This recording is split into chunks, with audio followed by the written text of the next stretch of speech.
Salut, c'est Marie. Alors j'ai pas été beaucoup présente cette semaine sur YouTube, j'avais pas trop envie, voilà. Voilà, je viens juste de montrer ma tête. Je pensais pas que j'allais remontrer ma tête sur YouTube, je me suis dit oh ça me saoule de montrer ma tête. Et là, je sais pas, j'ai eu un petit coup de gueule à faire passer, donc voilà. Donc si tu es intéressé, tu peux aller voir cette vidéo qui est sortie. Alors à l'heure où tu vas entendre ce podcast, ça sera sorti hier, parce que je vais le mettre demain en ligne. Enfin bref, c'est une vidéo du 30 octobre, puisque nous sommes le 30, et donc demain nous serons le 31, à l'heure où tu écouteras ce podcast, bah bref, blablabla, on s'en fout quoi. Et donc là j'enregistre cette semaine les audios qui vont pas. En fait je vais tous les enregistrer aujourd'hui je pense, et je vais les diffuser en planifié sur toute la semaine, histoire que tu n'aies pas 50 000 audios dans la même journée. Donc là je te présente aujourd'hui l'article du 24 octobre, donc de mardi dernier, qui s'appelle « Les articles en brouillon sont comme des âmes perdues ». Tu vas comprendre pourquoi j'ai mis ce titre là. Je viens de supprimer 2 articles inachevés qui se trouvaient dans mes archives en mode brouillon. Au moment où j'ai commencé à les écrire, j'étais super méga inspirée, mais plus. Mais je me suis laissée interrompre et je ne suis pas revenue dessus. Si les sujets que j'abordais doivent vraiment sortir, ils ressortiront un autre jour sous une autre forme. Comme tu le sais déjà ou comme tu l'apprendras, j'ai un processus d'écriture très intuitif. Je me pose, j'écris, parfois je comprends pas toujours pourquoi j'écris ceci ou cela. Tout ce que je sais, c'est que le message est le message, voilà tout. Parfois j'ai peur de publier, parfois non. Ça dépend de mon degré d'implication. Et plus j'avance, moins je laisse de place à la peur, car bien souvent c'est une peur complètement irrationnelle du style « si les gens ne comprennent pas ce que j'ai voulu dire, si mes mots sont mal interprétés, je vais faire peur aux gens, c'est pas assez abouti, je ne vais pas assez au fond des choses, ai-je le droit d'aborder ce sujet, suis-je vraiment légitime ?» Bla et bla et bla et bla et bla. Toutes ces peurs, c'est du bullshit. Elles ne sont pas rationnelles du tout. Et je sais que toutes les personnes qui partagent des choses publiquement sont confrontées à ces peurs. J'ai qu'une chose à vous dire, allez-y quand même. Parce que si tu passes ton temps à avoir peur d'être jugé, de ce que les gens vont penser, blablabla, tu feras jamais rien. Tu seras encore plus mal, tu penseras que t'es nul parce que tu n'as pas osé faire ceci ou faire cela, alors ça suffit.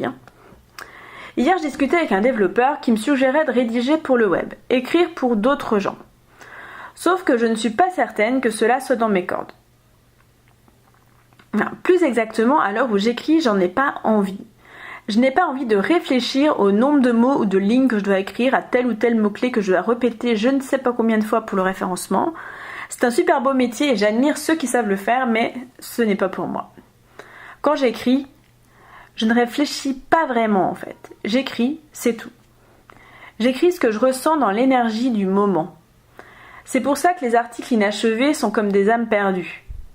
Je peux pas les reprendre en route. Parce que je suis plus dedans, j'ai plus envie d'écrire sur le sujet, je suis déjà passée à autre chose. Les 2 derniers articles inachevés que je viens de mettre à la poubelle sans les relire, ça s'intitulait... Alors le premier c'était « Cher argent, je m'excuse ». Et l'autre c'était « Fais chaque jour quelque chose qui te fait peur ». Donc je pense que c'est des sujets qui reviendront sur le tapis, c'est sûr, je sais juste pas quand et comment. Quand j'écris un article, je l'écris d'un seul trait. À ce jour, il n'y a que l'article que j'ai écrit qui s'appelle « La photographie comme voie de guérison ». Celui-là, je l'ai écrit en 3 fois dans la même journée. Il a fallu que je fasse 2 pauses. Mais c'était pas tout à fait dans la même démarche. Ça a été un article assez éprouvant à écrire. Donc c'est pour ça que j'ai eu besoin de faire des pauses. Je savais que j'avais beaucoup de choses à sortir. Et... ces pauses-là, en fait, elles étaient nécessaires pour écrire ce que je devais partager. C'était super important que je récupère de l'énergie pour le mener jusqu'au bout. Il est assez long d'ailleurs et il m'a demandé vraiment de puiser beaucoup de choses à l'intérieur de moi. Il y a autant de façons d'écrire que d'individus, je pense. Quand je retranscris une interview, par exemple, c'est différent. C'est pas du tout le même type de contenu. J'adore aussi ces moments-là où j'ai les écouteurs dans les oreilles. que c'est des interviews que je fais en audio, ce sont les interviews du Pink Power Tour Festival. Des interviews audio qu'ensuite je retranscris à l'écrit, donc j'ai les 2 versions.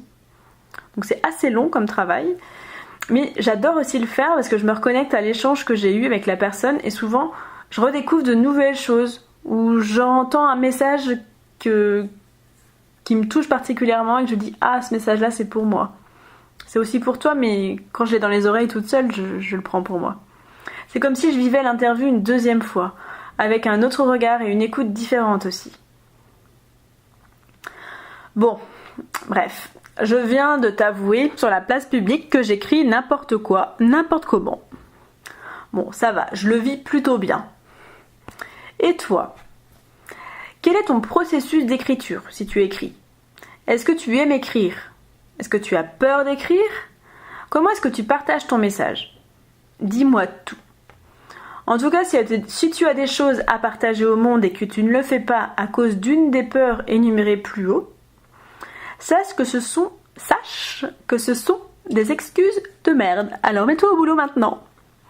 Sur ce, je te souhaite une belle journée et à bientôt pour de nouvelles aventures pétillantes et colorées. Je t'embrasse.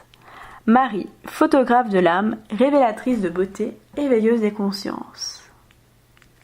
Merci à toi. Si tu veux plus d'inspiration, tu peux te rendre sur mon site internet www.marieliboin.com. Si tu as envie qu'on travaille ensemble, je te mets toutes les infos en barre d'infos comme d'habitude. Et puis donc tu verras dans les jours à suivre de la semaine que cet article en a inspiré plein d'autres parce que là la semaine dernière du coup, donc si tu es très pressé tu peux les lire sur mon blog, sinon ils vont arriver au fur et à mesure demain, après-demain, etc. Parce que j'ai écrit tous les jours. Donc voilà, à très bientôt pour de nouvelles aventures. Hâte de partager avec toi sur tous ces sujets divers et variés au gré de l'inspiration. Prends bien soin de toi et à bientôt.